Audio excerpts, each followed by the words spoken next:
What's up, everybody? Welcome to Dueling Aces for December 2nd, 2025. And we are got a heck of a DA after dark here. Do apologize. I know I will be consulting my calendar here as there will be a lot more basketball over the next several weeks. It maybe another later one next week, almost at the same time, because again, it's in Norwalk again, ironically. After that, it's all home games, and I should be able to make it a little bit sooner and a lot, and I'll get home a lot quicker.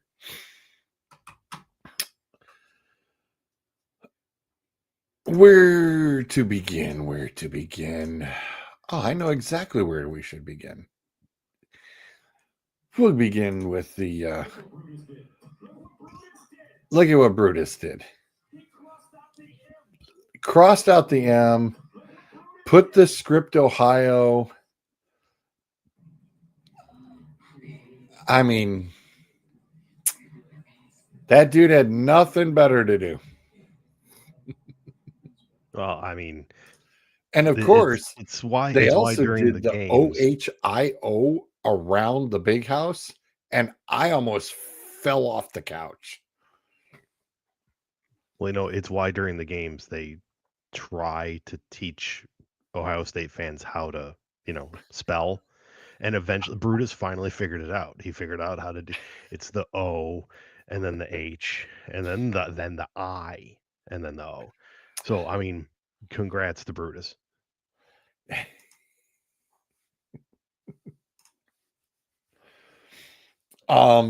That game was ugly. They saw it coming. Yeah. I mean, let's be completely honest, and this is just sure person who, I mean, look, you got Ohio State, Michigan, and then you got moron Penn Stater who has an athletic director whose head's been up his ass for the past 51 days. But Michigan is not a team that is built to play from behind. We have some deficiencies. We definitely have some deficiencies, and everybody said, "Well, with nobody's rebuilding anymore." No, you have off seasons where you're not quite there. In previous years, our D line was good enough to cover up linebacker deficiencies. Not this year. It's a good D line, but the linebackers just that play is just not up to par, and frankly, neither is the O line. So there's work to do. It's the first year of Bryce Underwood, so we'll see if he can get better next year. Right. Hopefully You have that a O lot of line freshmen. gels. We have a lot. God, that's a young team. You have a very, very young team. That was scary. And I think a lot of this season was about determining where you can just let guys grow and where you're going to have to go out and try to find somebody to fill a spot.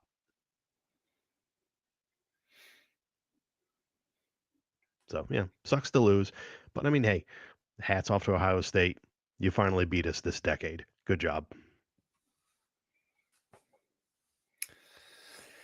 Yeah. Yeah.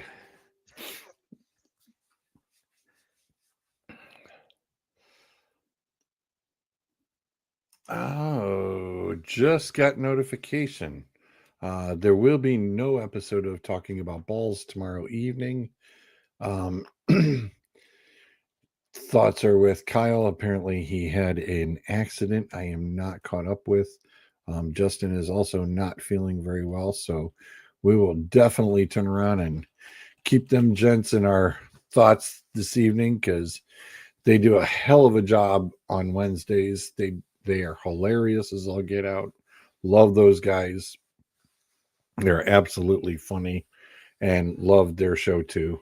I mean, you literally can't get any better on between Monday with Unbiased. You got us on Tuesday talking about balls on Wednesday. I mean, it's 3 straight nights of sports talk, and you couldn't ask for anything better. And we also have now that Friday show. That Wait. Friday show that Friday show is interesting. That You Friday talking- night you- fix. You brought up sports talk. That's what we do here? I Sometimes thought this was just the Jokes on George comedy hour. We ain't got That is that a kind of sport. time tonight. that is a sport in and of itself. Yeah, I was gonna say I we ain't just got want that to, kind of time. since we're on the Big Ten, I am going to point out what's behind me, and nobody say I don't bring East Lansing also to the show on occasion. This is artist rendering the updated Spartan Stadium with the $1 billion that they have raised for the entire athletic facility area. Wow. Hang on, let me do a share screen here real quick. Yeah, 'cause similar. I I will was say wondering what similar. that was. I'm like, Yeah. dude, what what stadium you got behind you? Oh, hang on. There we go. That's wow. So green can be anything from redoing a playing surface to the dark green is new construction.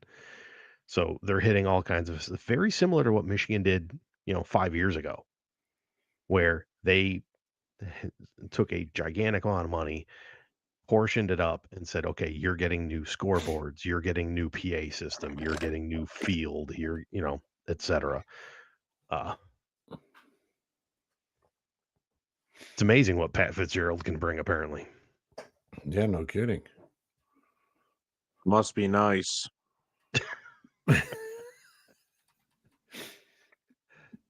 Sam sounds so enthused. Yeah. Wow, that is Okay. impressive. Let me just point out where I'm at here. It's 10:42 at freaking night, okay? Pat Kraft may be the absolute worst athletic director I've ever seen in my life. Because this guy stood up at a podium 51 days ago and said that basically saying that they have a head start on the head coaching cycle by firing James Franklin when they did.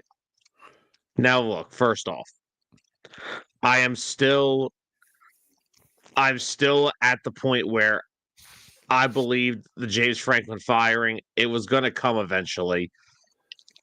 I felt like both sides have kind of ran their course with each other. He was here for 12 years. They have expectations of themselves that they wanted to go with. They believe James couldn't get them there.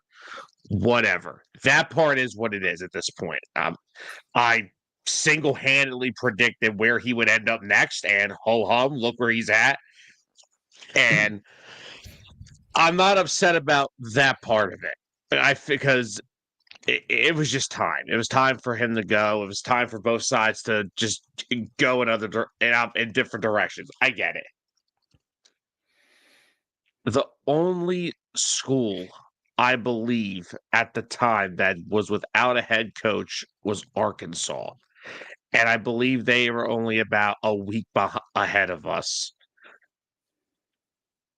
Why the hell am I sitting here and I am the only school that still doesn't have a head coach? And National Signing Day begins in an hour and 16 minutes. I mean, damn, LSU even got a coach. Don't get me started with that, please. Even though I still don't like, I think we're still putting too much issue on who the guy is and what he's done in the past. The bigger issue with that is the college football calendar sucks. Mhm. Look, don't get me wrong. Lane Kiffin is Lane Kiffin. I know exactly who he is, but the bigger issue with this is the calendar sucks. and it needs to be fixed and adjusted because the only issue I have with him is him expecting that Ole Miss was going to let him coach them into the playoff and be saying, man, in that locker room saying, man, what can we do at LSU next year if you came over there? Yeah, that's not happening, Lane. But yes, I am just I have the dumbest athletic director I think I've ever seen because apparently the BYU coach has been his target. This has been going back for almost a month, they said. And somehow they lost it in a span of 4 hours. Because unfortunately for Penn State, we don't have a billionaire from a famous cookie place that could just throw boatloads of money at people. So this is gonna suck. Oh God, what is this? That's a fantastic picture. Penn State's coaching search just turned into a full-blown war, and I promise you are not going to believe who Penn State is fighting with. So after Penn State fired James Franklin back in October, they've been on the hunt to try and find a new coach, of course. And over the past few days, there's been a lot of reports that BYU's Kalani Sitake is the top target for Penn State. And all the prediction markets had him as a heavy favorite. On Kalshi, he had an 80% chance to become Penn State's next head coach. Now, it was reported that Penn State and Sitake had mutual interest. This was his dream job. And reportedly, Penn State was offering him $10 million per year, which is a huge jump considering he's only making like $3 million at BYU. But this is where everything goes completely off the rails. And by the way, if you want more content that ESPN doesn't cover, make sure you follow. Because yesterday, the Mormons got wind of this, and they said, no. First and foremost, we apparently have the Mormon church getting involved in making it like a spiritual battle to keep Sitake in Provo. And apparently he's a super religious guy, so they're using that to their advantage. We also have Min Kim, who owns NutriCost, saying he's going to get involved to sweeten the deal to, once again, keep Sitake in Provo. And money ain't a thing for this guy. He already donates a ton. And then this guy showed up, and Penn State is going to see him in their nightmares. The CEO of Crumble Cookies, who already donates millions and millions to BYU, says some people are not replaceable. Sounds like it's time for me to get off the sidelines and get to work. Basically saying, I'm going to help form the Mormon Avengers and give Sitake like $20 million.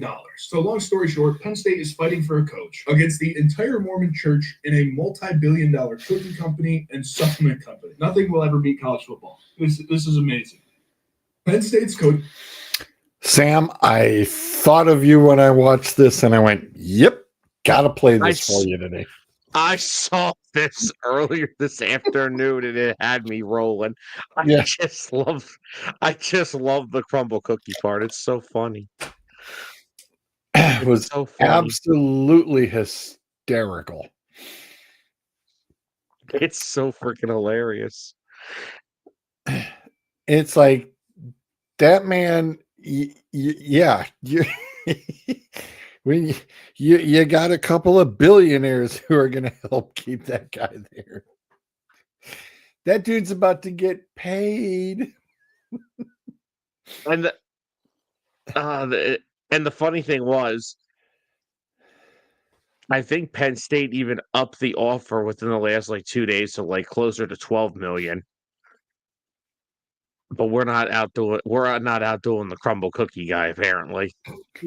Just wait for Lane Kiffin. Lane Kiffin's gonna blow up all of college football in a couple of years. He probably is. That deal is stupid. And that is going to destroy college football as we know it by within the next 5 years when he takes a job at Alabama or some gigantic school other than LSU.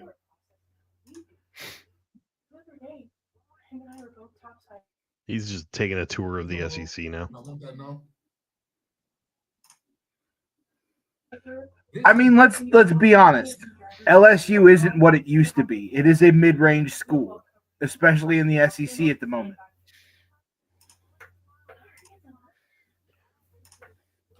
But it's a mid-range school that still has money. It has a ton of money. Yep. But they're still a mid-range school. You get your feet wet at Ole Miss. You build Ole Miss back up. Then you get the stepping stone to LSU, and then you get the call up to go back to Alabama or somewhere where you have a chance to upset the apple cart.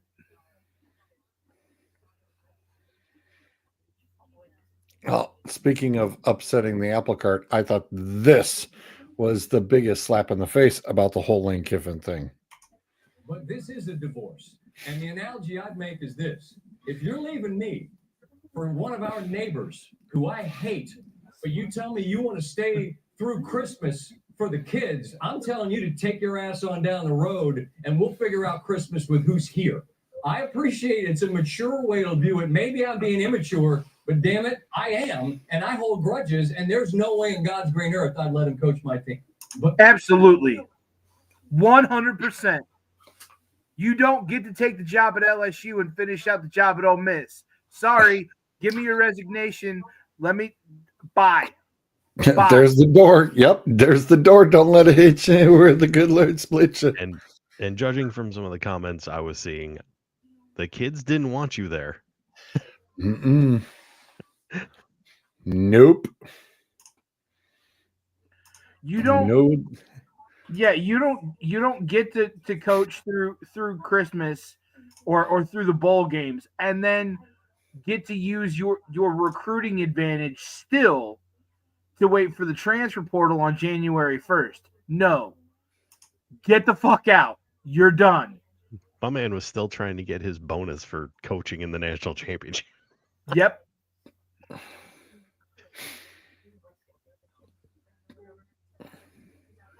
Yep. He's a special guy. Yes, who is the interim Ole Miss coach? Lee Golding, their defensive coordinator. Okay. And I don't even think he's the interim. I'm pretty sure they said he's the permanent.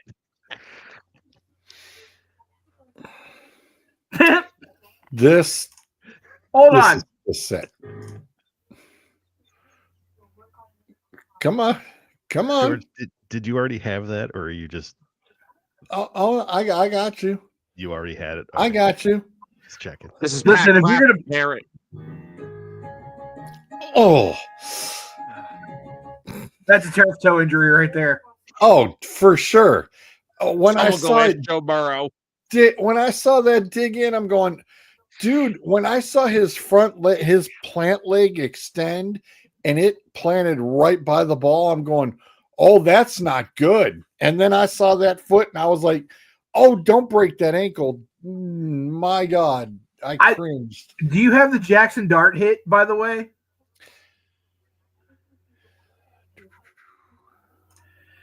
Because I'll fetch that. Listen, I've never seen a soul leave somebody's body, but I did last night. Yeah, because that was a true, normal, good hit. That was clean.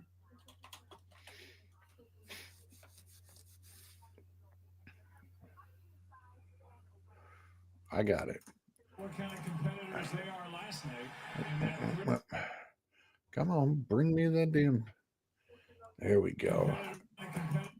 Hang on. Let me get there. We go. Do y'all have your tree up, by the way? No. Oh, yeah. Not yet. Ben. No, we Bryce has we've had a full-on weekend and we are not caught up to speed yet. We put ours up. We will be. We put ours up on Sunday and then decorated it tonight. Yeah, we haven't even had time to get out to the garage for 5 minutes and make sure that we've cleared the living room. And yeah, we're not even close. But Thursday, I think we will be. They are last night in that thriller on Sunday Night Football. It's such a good hit, too. On the sideline, and we're going to get a fight. Christian Ellis delivered the hit, and these two teams are going at each other. I love how he says, and he doesn't say we're going to get a flag. No, he says we're going to get a fight. Right. Well, it certainly looked like that, and I will say Good kudos to the refs and kudos to the players for stopping it in its tracks real quick because it could have got ugly real fast. Oh yeah, 100%. Hey, look, Joe, I know they're going at it, but it looked to me like it was a legal hit. And the refs didn't get flag happy and throw multiple personal fouls. They threw one on the Giants for the shove. Closer look at it. There's a look at Ellis. It's a beautiful hit. Once he gets outside the pocket here, this is in real It's speed. well placed. It's in bounds. Yeah, Troy, you're Yeah. 100% right. He's in Anything bounds. wrong? He's shoulder, in bounds. That's a legal hit. shoves him out. 100% legal. He's got to take. I like how he just spun, bounced, and stood right back up. I was like, that was like the Trey Turner baseball slide. He just slides and he stands right up after he slides at home plate. I'm like, dude, that's At the end of the play, personal foul, offense number 84. yeah on Theo. Down count. Third down. That's a good job. Yeah, it's a right call. If I'm Jackson Dart after that, when 84 gets that penalty, I'm grabbing him by the face mask and giving him and motherfucking him up and down because I just got my shit rocked after running 15 yards and you just cost us all that back. For how close everything was and it being a bang bang play, that is just somebody stepping up and going, I don't it's the care. opposite. It's the opposite of usually the guys going, well, hey, it happens. Not giving a damn. At least it shows somebody was giving a damn. It's not even But like I said, he didn't get to see it. It's not even the giving a damn though. It is the you just cost us a bunch of yardage. You just cost us field position. Like I said, in football, it's called standing up for the dude. Buddy, I played football. I know. But in that instance, no, you can't do that. Not on that sideline. Absolutely not. When do you want him to do it? If that hit had been illegal, right? It would have been automatic first down. Yeah, No, it wouldn't have been. No, it wouldn't have been. Well, because it would have drawn a flag. George, let me finish sentence. He runs up, shoves him. They throw the flag. Now we've got offsetting penalties. Now I just got my ass kicked out of bounds by a defensive player. My wide receiver just cost me the yardage we gained plus any penalty yardage we would have got. In that instance, on the sideline, no, don't shove. You want to do it on the field, in between the sidelines, great. But no, absolutely not, especially not on the sideline. That's just asking for trouble. That's asking for penalties. That's asking to be put in a terrible position.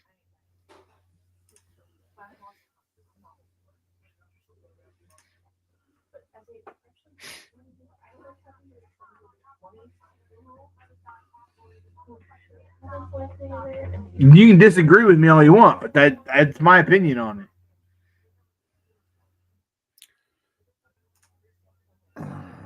Zolt's looking at a cat.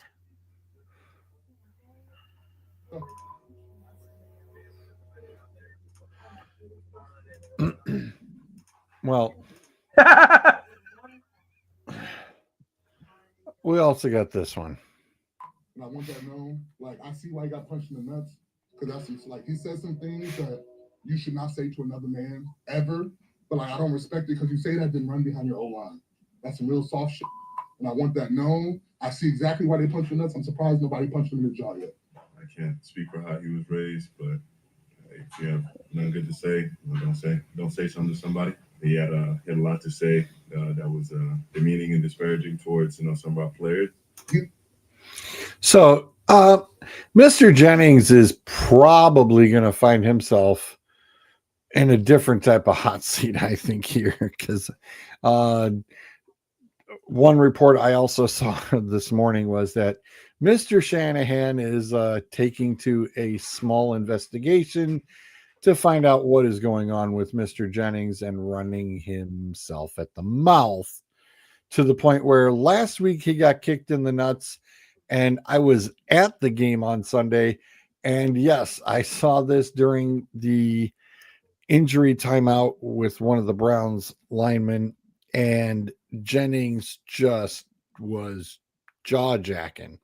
And I was like, dude, just get over to your sideline and shut up. But no, I saw, and then all of a sudden there were 3 players that wanted to go after him.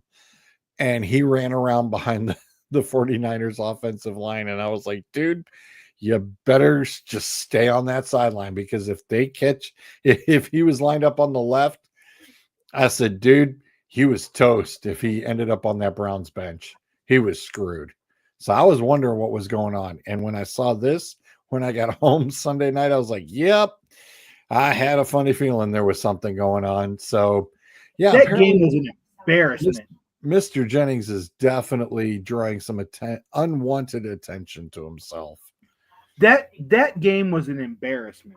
That game was absolutely interesting. And I'll say it as interesting because I was sitting in the end zone opposite dog pound, and I got to watch all the play development. So Cleveland needs to replace left tackle, left guard, and center, because they couldn't do anything with that left side. And the rotation of people keep coming in on the left side. They just could not or would not be able to figure it out. That's so far down the road. Here's the thing. I can handle when you lose if you lose with effort, right? Like when the past the Lions' ineptitude, when they had gotten to the point when they were 7-9, 8-7, and they were bouncing in that 500 zone or a little less for a couple of years. I could handle that. I could handle losses with effort. But this Browns team is so fundamentally bad. Fundamentally bad. You muffed a punt? Oh no, let's start with him catching the football on a kickoff. I'm not that even would have went out of bounds, and you would have had the ball at the 40. I'm not even. I was Same getting. cat. I was Same getting. cat. Give me a second. I'm getting to that. Yeah, that was first. I know it was. You called for the fair catch. There was nobody going to touch you because you called for the fair catch. All you had to do was concentrate on it, but you were so worried about the footsteps coming up on you that you muffed it and then cost your team more. Twice. Muffed it twice, recovered it the first time, foobarred it the second time. Not to mention, right after halftime, when the game was still close, and you probably could have had a moment where you could have got it back within less than one score, that kickoff was going to go out of bounds at the 6, and it would have been your ball at your 40. And instead, you caught it and tried to run and ended up going out of bounds at 7. I watch route running and running plays. Like, it is fundamentally awful. Just fundamentally awful. And it's not even close. Like, you're 3-9, and you're lucky to be 3-9. You should be 0-12 right now. Like 100. This is the way that this Browns team plays reminds me of the 0-16, 1-15 Browns teams. They're that bad. No, they're not that bad. Yes, they are No. fundamentally that bad. No, they're not. Yes, they are. No, they're not. And I'm going to tell you why. I saw four solid drives and two other ones that stalled out because of poor play calling, because some head coach is sitting there overriding the offensive coordinator through the headset again and changing things up when he should just be leaving it alone. And he's overthinking it again. You went down the field 9 straight running plays and then pulled off the play action Shador touchdown pass. It was beautifully placed. Well done. It happened right on downfield. I was so impressed. When I saw it set up, I said, they ain't running it this time. I said, here comes the pass. It was a thing of beauty. And then they came back out after that second half. All they had to do was just keep running that ball. But no, it's, we got to hurry up and pass. It's like, no, dude, that's not because you fundamentally put yourself in a position where you had to throw the ball. You couldn't run it. No, this is on Stefanski and his play call. Because he only ran the ball 3 more times the whole second half. He went on a passing spree the whole damn time, and he didn't need to. That's the problem. No, he did, because the score dictated that he did. It was 17-8. What are you talking about? It was 17-8, and then it was 24-8 back to back. It wasn't 24-8 till the mid fourth quarter. It was 17-8 the whole time through the third.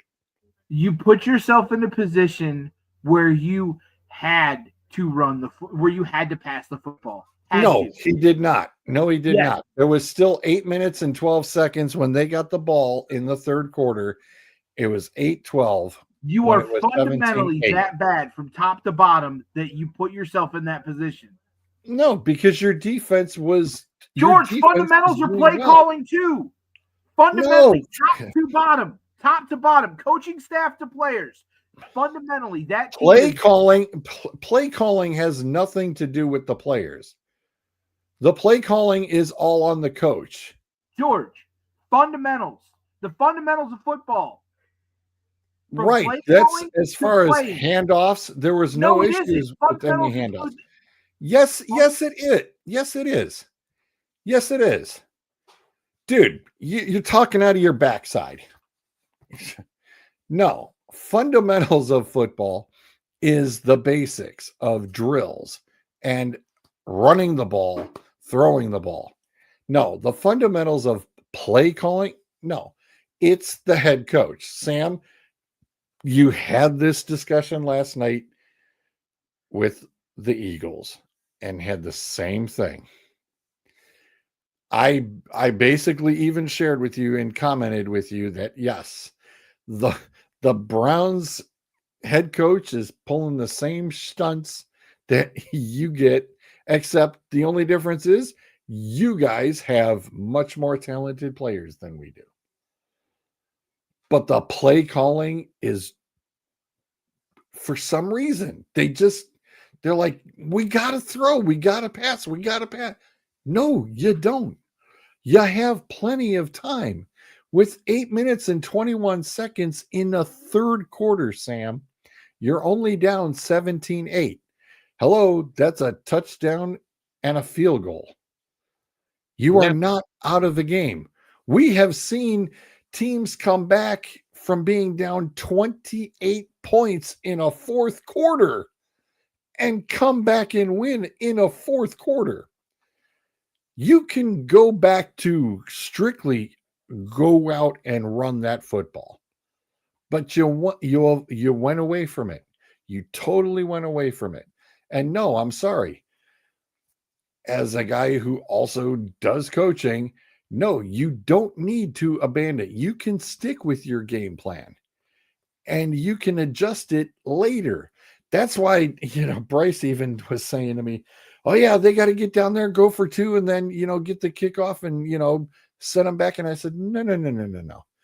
You don't need to go for 2 until you absolutely have to go for 2. Take your single extra points up until the point you must go for 2. Don't try going for 2 in your second and third quarters. I still think that's the stupid move. Because 90% of the time, Sam, I know you've seen a lot of football. 90% of the time, if they would have just kept getting their single points instead of trying 3 different times to get a 2-point conversion that didn't work, and then all of a sudden they were down by 4, and they literally could have been down by 1 instead, going for a field goal and winning the game. Am I wrong? Yeah. No, you are. You're right, because like there are those instances where you kick the PAT and then there's like an offsides penalty, and they're like, "Oh, wait, the ball can be moved half the distance to the goal." Just take the point and call it a day. Yeah. It is totally ridiculous. It's just mind-boggling that, I believe if the Browns would have went right back to that running, all they had to do was just go back to that running game. And they started, they threw it right back in there, and they were like, okay, 1, then they turned around and passed it on second down, but then they got 3rd and 3. It's like, okay, we ran it, didn't quite get there. And it's like, well, guess what? You were about half a yard off. And it's like 4th and 1, go to the right side. You would have been fine. But what'd you do? You wanted to try to go left on your own 30-yard line? What? Hello? No. I'm going to cover that one too. Since when do you have the cojones to go for it on 4th down on your own 28-yard line? Football 101. That's a no. That's an absolute no. It's not like the 49ers were getting 30, 40 yards on the punt returns. They were getting minimal yardage. I think the longest one was 9. So it's not like you didn't have good coverage on your punt returns. So Yeah. I really didn't understand that one. I really didn't. That would have put the 49ers back at least somewhere around their 25-30. Easily. But no, you went for it on your own 30, and then all of a sudden, well, guess what? That put the 49ers in great shape to do what, Sam? Score the damn touchdown. Yep. Again, this is Stefanski overthinking his play calling. And it's not fundamentals of play calling. It's play calling in general. It's like if you've got that chess match set up, know your opponent before he comes in. It clearly showed that, Stefanski's still trying to point out that, oh, yeah, the rookie in the booth, he doesn't know what he's doing. Hello, genius. This is the 2nd or 3rd time you've had your play calling duties removed from you in one shape or form of another. Yeah, I think that Stefanski and Mr. Berry are probably done after this season. I really think so. I really do think so. And if Stefanski wants to continue being a head coach, he could come down to Happy Valley for a year. Please. Anybody. There Someone. you go. See, Zolt, he's that desperate. He's willing to take Stefanski. I mean, Matt Patricia's looking for a job every offseason, so. Hey. No, that dude's fine where he's at right now. I'm good. I'm not. good. T- I'm good. I'm not. I'm not touching another Ohio State DC. I got fleeced on the last one. I mean, Mike Tomlin might be available. You never know. You did hear about the chance. Mike Johnston sent me the video of the Steelers chanting "Fire Tomlin." Yeah. I was like, "Oh my gosh, that's a first." And Tomlin said, "I don't disagree. We sucked." But I'm sitting there going, "Dude, no. They want you fired." I think that's the part you're not comprehending. They're looking to fire you, dude. and you don't disagree? What they put in your coffee this morning, dude? That's not pretty. So the reality is okay. Both the Steelers and the Ravens are 6-6. In fact, I have. Is this one? Nope, that's it. There it is. I whipped this little bad boy up. I took the liberties, even though there isn't a letter E next to them. I took the liberties of doing the official elimination of bodies probably after this week and looking at the actual top contenders of people who will be in the playoffs in 4 weeks. And yeah, that AFC North is like the crappiest out of everybody. And it's like you have to wait to see who the crap is going to rise, and it's going to be one of those two. That's going to be it. If you just put this up to like random people and lied to them and said these are the AFC standings at this point from 2014, they'd probably believe you.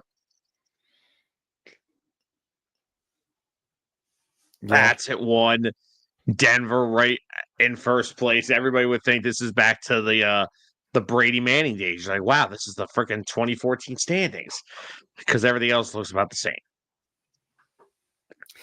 Yeah, you brought it up last night, Sam. The AFC South has become extremely interesting now. All of a sudden, the Colts have kind of faltered, and I'm like, okay, is she still got the headset on, or did she decide to go up into the booth? Danny Dimes remembered he's Danny Dimes. And then Jacksonville just jumps out of nowhere, much to Justin's dismay, unfortunately. And the crazy thing is about that is I still think out of those 3 teams, Jacksonville is still the worst. Because here's the thing, right? Here's how I look at it. When I'm at this point of the season, right, I need to know what a team does well. I know what the Colts do well. They're going to run the freaking shit out of the football. And eventually their pass game gets going because of Jonathan Taylor. The Texans are the owners of the best defense in the league. Yep. What the hell do the Jaguars do? Yeah, nothing. They just... What the hell do the Jaguars do?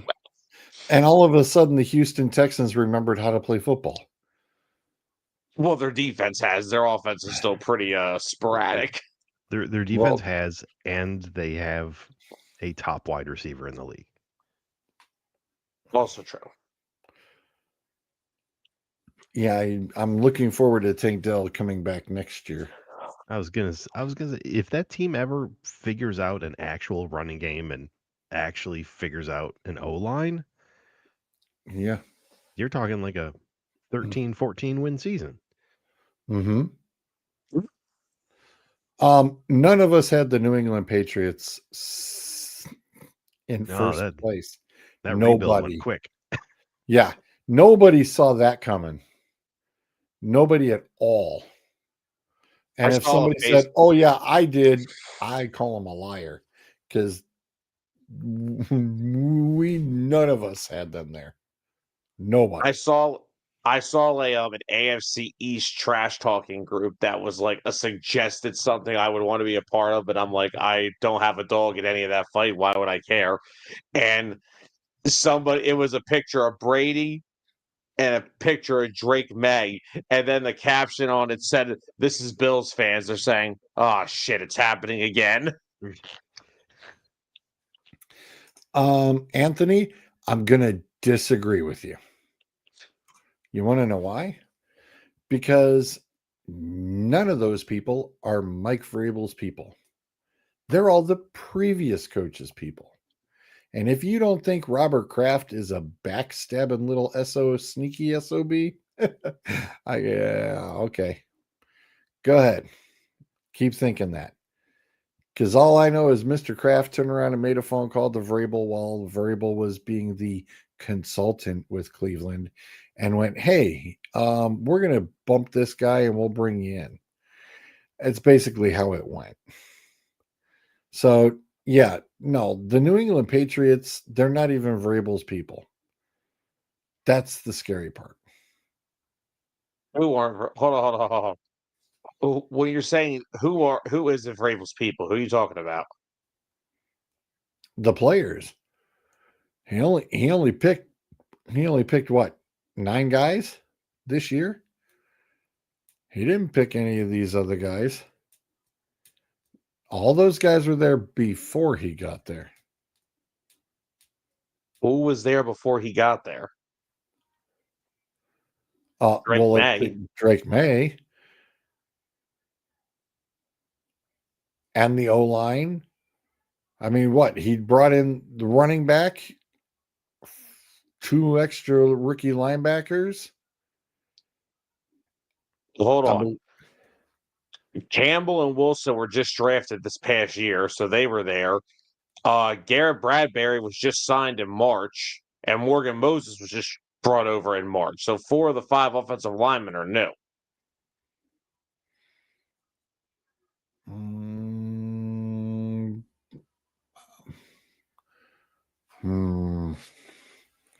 You sure about that?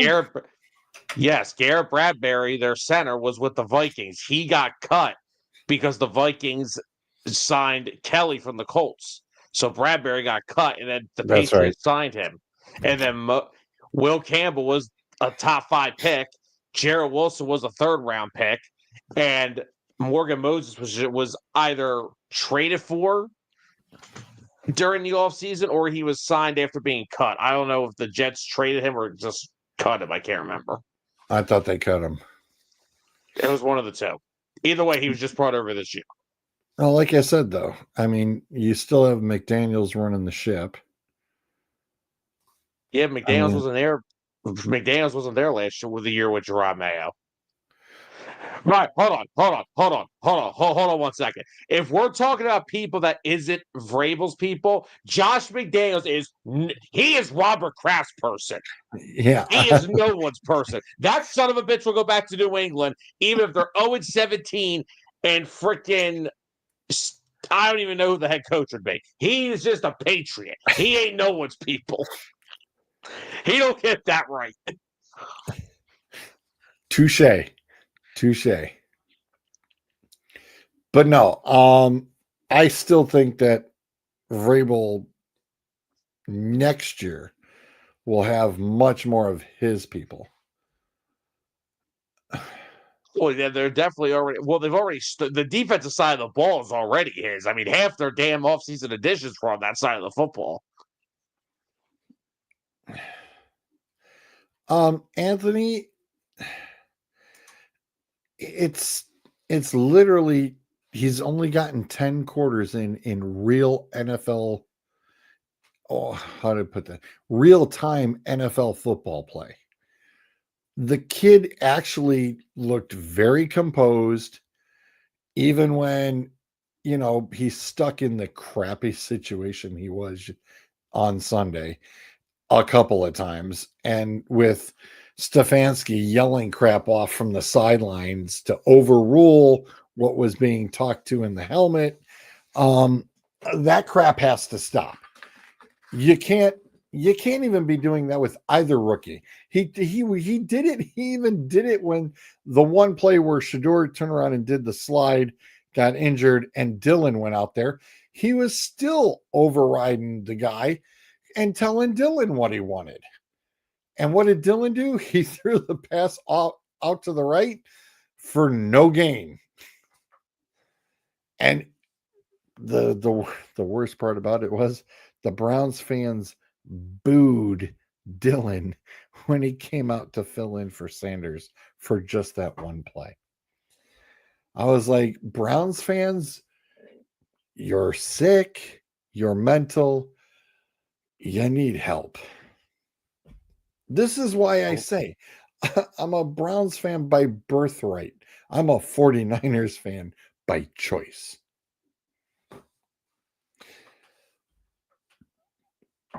I'm just happy that the 49ers have figured out the way to fix the Christian McCaffrey injury problem. You got to sacrifice the other 52. Everybody else. I was going to say, you sacrifice anybody else every single week. Well, once again, I said on my show last night, they are the exact definition of coaching freaking matters. Because the fact that Robert Saleh and Kyle Shanahan has had Kittle out for a large portion of the year, a banged up, inconsistent O-line, Pearsall out of the lineup, Jennings is in and out of the games if he's not getting punched in his freaking jewels. Ayuk's going to be Ayuk. If the Browns find a way to want to keep screwing up their cap numbers, will probably be a Brown next year with that contract, which would be kind of funny. But yeah, and then you look at Saleh. Then you got Saleh. No Fred Warner, who is still the best middle linebacker in football. No Nick Bosa. A whole new interior defensive line because they cut Collins and Hargrave during the offseason. And these sons of bitches are still, what are they, 9-4?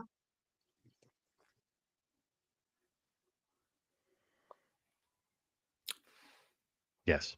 Yes. They're 9 and third place in their division. Yeah, they're in second, and they're on the bye week this week. And you also have Purdy in and out this year with injury. Like, how could you ask these guys to do more with less? Yeah, see, these are the types. They're listed third because they haven't had their bye week yet, and they're waiting for, because technically they have the upper hand. They own the tiebreaker over Seattle. So, like here's the thing, right? These are the type of seasons where that's where Coach of the Year should be considered. Like, here's my thing. Like, me and Tyler had this debate all the time. The Comeback Player of the Year award.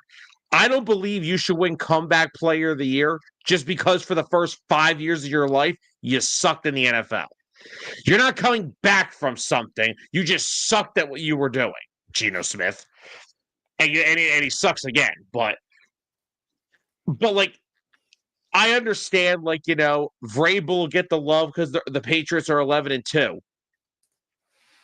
But you're telling me that Kyle Shanahan shouldn't get a really strong consideration for the amount of BS that they've had to put up with this year? That, to me, is the Coach of the Year because he literally has been doing more with less. I mean, God, Saleh can't even name his 2 starting defensive ends at this point.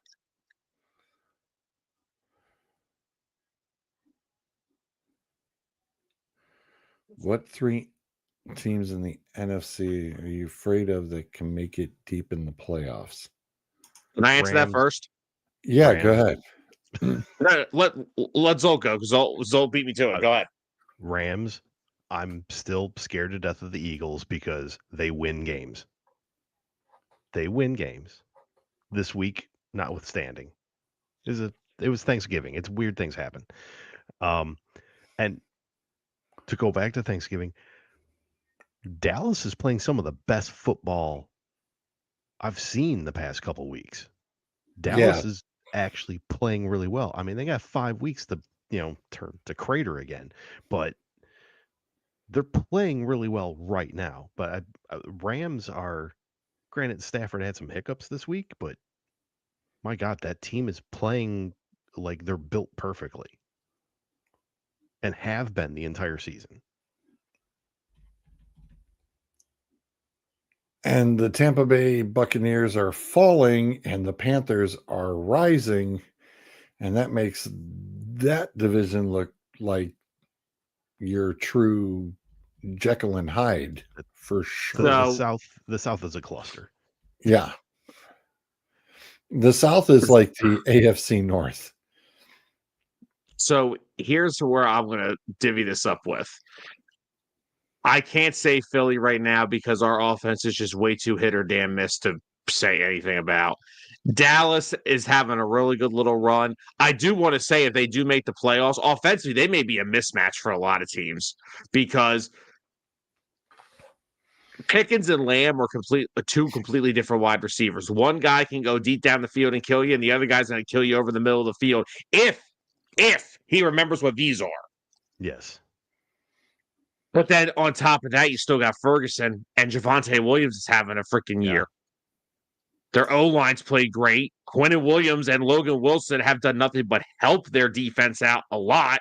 So, do I expect them to make a deep run? Hell no. But it's still the Cowboys. I'm not going to listen. I've already talked enough about them. Just think about this, though. I mean, Pickens is having a career year.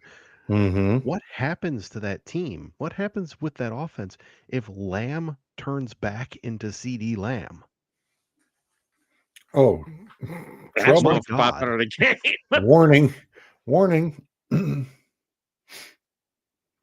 But so neither current NFC East team to me has that ability right now. Philly could if they. Yeah, we'll talk about that another day. I would have to say the Rams. The Niners, they're just so banged up. I just don't know if how well you could withstand all those injuries. Well, they get the bye week this week. Then they got the Titans at home. I was going to say the rest of their schedule is like an SEC non-conference schedule. And then they're on I think that's Sunday Night Football on the 22nd. No, that's Monday Night Football on the 22nd. Yeah, Monday night they're at Indy. Yeah. And then they're home Sunday against the Bears the week following. Sunday night football. Sunday night. Two primetime games in a row. 2 prime times in a row. And then the TBD, the last game, they get the Seahawks at home. So, which could end up in a flex into the Sunday night game again, too. I think they're waiting to see who's going to be where in that aspect. Honestly, it is really hard for me to pick 3 because Anthony did say 3 teams, right? Yeah, he did. Yeah. And it's super damn hard, dude. It is. Honestly, it is hard. It's right now the NFC, I'm sorry, it's the Rams and then basically everybody else. The closest thing to the Rams right now is Philly, but again, they're so damn inconsistent offensively, I can't say that. The Cowboys, I don't think that I'm concerned that the Eagles are Tom Izzo Michigan State Spartans. You coast your way through the season and you just figure it out and you just get into the tournament and by the way, those last few weeks before the tournament, suddenly your lights out and boom, tournament hits and it's game on. That's what I'm worried about with the Eagles. I know you do. And the Rams schedule's kind of wonky too, because they get Arizona twice, but then there's 2 wins. Well, that's this week and their last week, and it says even flex gamed, so you can expect that they'll be flexed to a 1:00. In between that, though, they've got Detroit on the 14th and Seattle on the 18th. So there's their 2 rough games. After that, Monday the 29th, they're in Atlanta on a Monday night football game, which should be a cakewalk. Hell, I thought the Rams against Carolina was going to be a cakewalk, and Carolina just went, hold our beer. Watch this. Nobody, I remember it's like, hey, we're all sitting there. It's like, yeah, everybody's taking, the Rams against Carolina. Unless you're a Panthers fan, everybody was pretty much betting on the Rams. It wasn't going to go any other way. All right, let me ask you this better one. Yeah. Who do you think has the best chance of a deep run just in the North between those 3 teams, Detroit, Chicago, and Green Bay? Let's see what the schedule looks like. I mean, we already said Detroit has to play the Rams. I'm not convinced Detroit gets in. At this point, once again, the injuries are just mounting, and there's no help on the horizon. And I would you have to say play Green You have Bay to play just the because. Rams. Yeah. Oh my God. That Rams game. You have Rams the Cowboys. game could knock us out. You have completely. the Cowboys this week. Yeah, I know. 8:15. Yeah, That's take the over. Sunday. Oh, damn.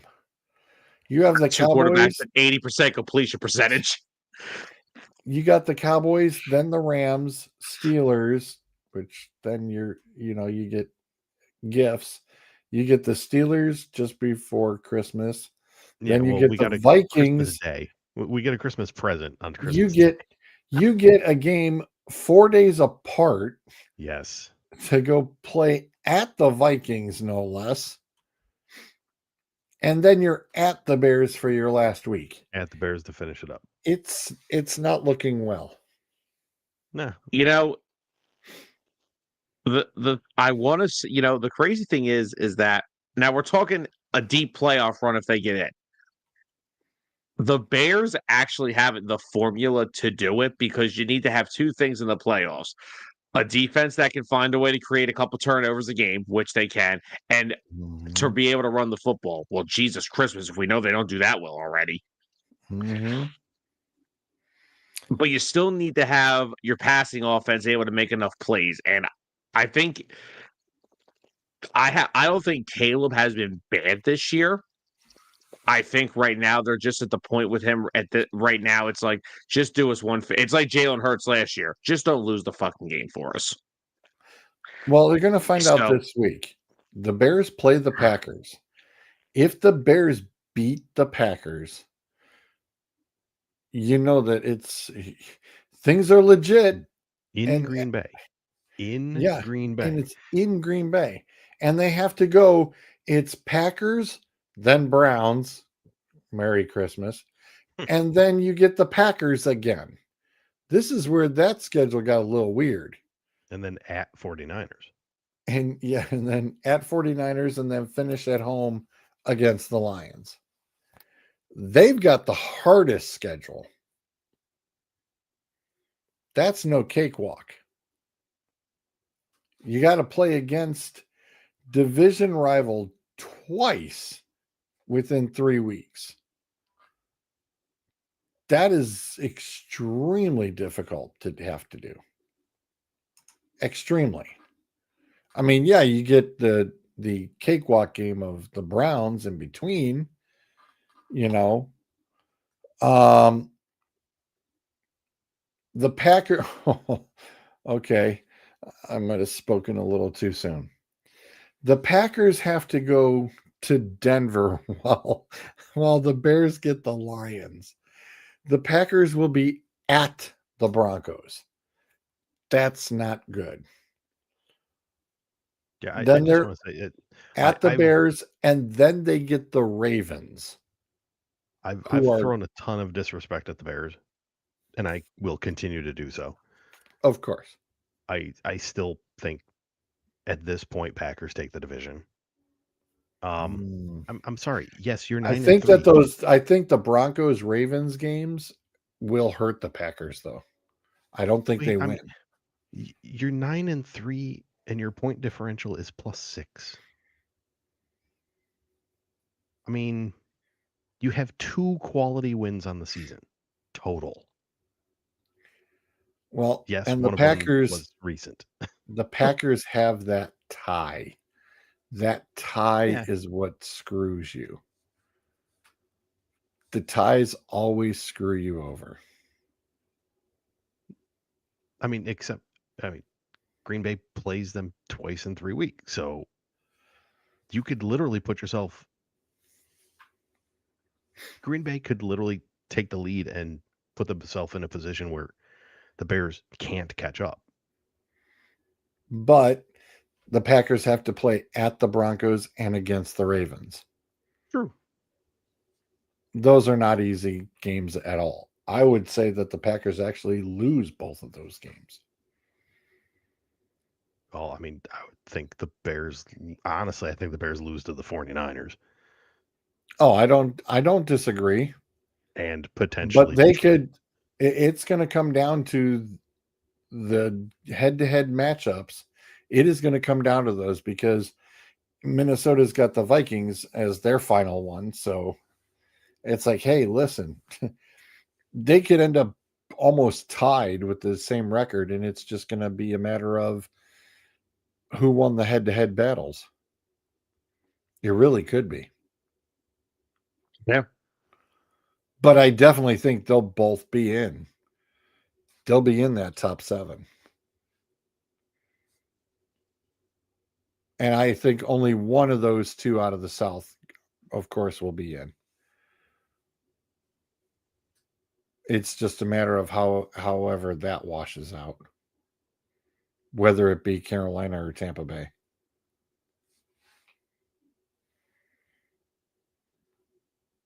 I think that's pretty much about it.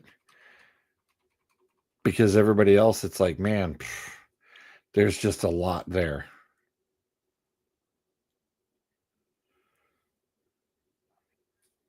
I mean, the NFC West, it's going to have to be how that shakes out with those final 3. Like I said, the Rams kind of have the easier aspect of it because they get the Cardinals twice. And I know that Seattle has to play San Francisco one more time, so it is what it is there. Yeah. Anthony was asked about the weather for the Chicago Green Bay game right now, calling for 14 degrees at kickoff with a slight chance of snow and only a 5-mile-an-hour wind. So it'll be cold. Yep. But just cold.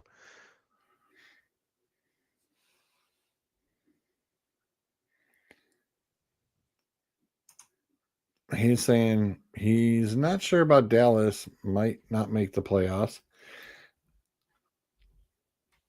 Yeah, I don't disagree. I mean, if you really look at it, you want to take those 3, 4 being one out of the South, 5, 6, the top 2 right there in the North, and then 7, 8. You're going to pick one of the 2 out of the East. I mean, it's going to be tight. It's going to be tight.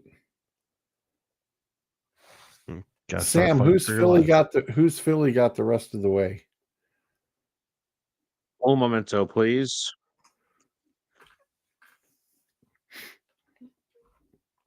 In the meantime, all right, so I'll bring up the boys. we've got Chargers on Monday.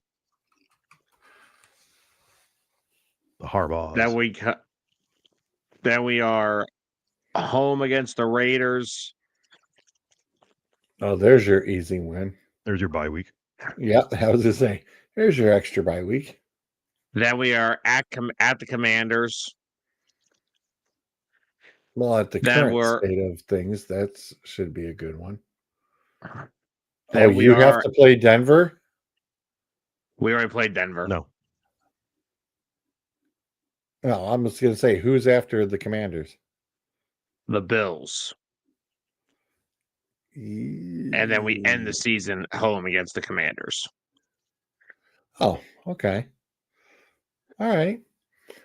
Dallas, of course, as I said, at the Lions, then Minnesota at home, the Chargers at home, at the Commanders, at the Giants. Outside of that Lions game, Yeah, I was pretty gonna. much looking at a cakewalk. Chargers have been playing everybody tough. Yeah. They ain't always getting the W's, but they're playing everybody pretty tough. Mm-hmm. Oh, trust me, Jesse Minter's going to have a field day against Kevin Matula on Monday. Trust me, we may score 9 points and win 12-9. Get a last second field goal to get those to get off the 9, but that's about it. Yeah, so your schedule's pretty light going the rest of the way out. That don't mean crap with this offensive coaching staff.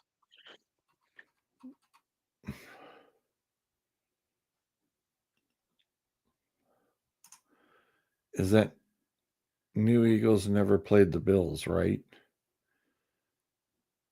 Have the Eagles played the Bills the past couple of years at all? 2023. Did they?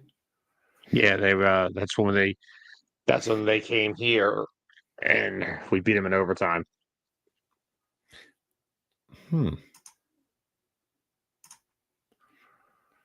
Okay. All right. Well, that is all I had. Appreciate everybody. I know we didn't get to, knock through a whole bunch of our stuff as we usually do, but again, like I said, next week we'll see if it rears its ugly head where we may only get about another hour in or so, being that that's the away one again. After that, like I said, the 3 weeks after that are all home games, so that shouldn't be too bad.